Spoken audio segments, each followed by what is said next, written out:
हम सब अपनी आलोचना से डरते हैं। हमें हमेशा लगता है कि लोग हमारे बारे में अच्छा सोचें, अच्छा कहें। जब भी हमारी बात हो हम अच्छों में आए। लेकिन आपको कह दूं कि इस संसार में ऐसा कोई भी व्यक्ति नहीं है, वो किसी भी मुकाम पे क्यों ना पहुंचा हो, उसकी आलोचना तो हुई ही है। उसको भी आलोचना का सामना करना ही पड़ा है। इसलिए आलोचना हमारे जीवन का एक हिस्सा है। लेकिन फ़र्क ये है कि हम किस में आते हैं। क्या हम आलोचना करने में आते हैं या आलोचना सहने में आते हैं। अगर हम आलोचना करने की तरफ चले जाते हैं तो फिर वो दर्शाता है कि हमारा जो चरित्र है कोई बहुत मजबूत नहीं है।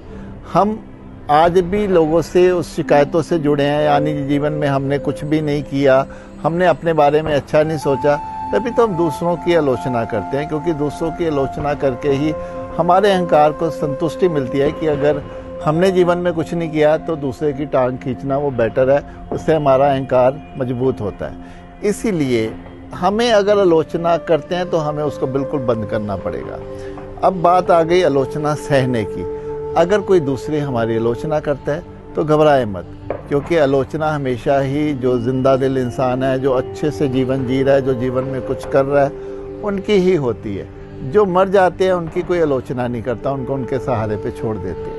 इसीलिए अगर हमारी आलोचना हो रही है तो एक हमारे लिए अच्छी फ़ख्र की बात है कि ठीक है, हम राइज़ कर रहे हैं, हम आगे बढ़ रहे हैं, तभी लोग हमारी बात कर रहे हैं। लेकिन आपको कह दूं कि आलोचना जैसे जैसे हम जीवन में सहते चले जाते हैं, एक तो हमारा चरित्र और मजबूत होता चला जाता है, एक हमें फिर कोई फ़र्क नहीं पड़ता, हम लोगों से कभी घबराते नहीं हैं, हम लोगों से दूर नहीं भागते।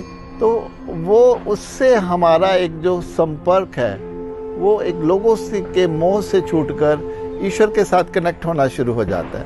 क्योंकि आलोचना अगर हम नहीं सह सकते तो हमें हमेशा ही चिंता लोगों की ही रहेगी, हम लोगों के साथ ही जुड़े रहेंगे। लेकिन जब हम वहाँ से मजबूत हो जाते हैं, फिर हमारा अगला जो स्टेप आता है वो अपने स्वयं के साथ जुड़ने पर आ जाता है, ईश्वर के साथ जुड़ने पर आ जाता है, और जो हमारे जीवन में चाहिए भी।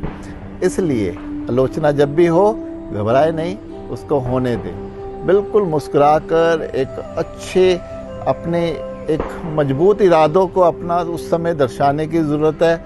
उस समय कुछ और बड़ा करने की फिर हमें ज़रूरत है।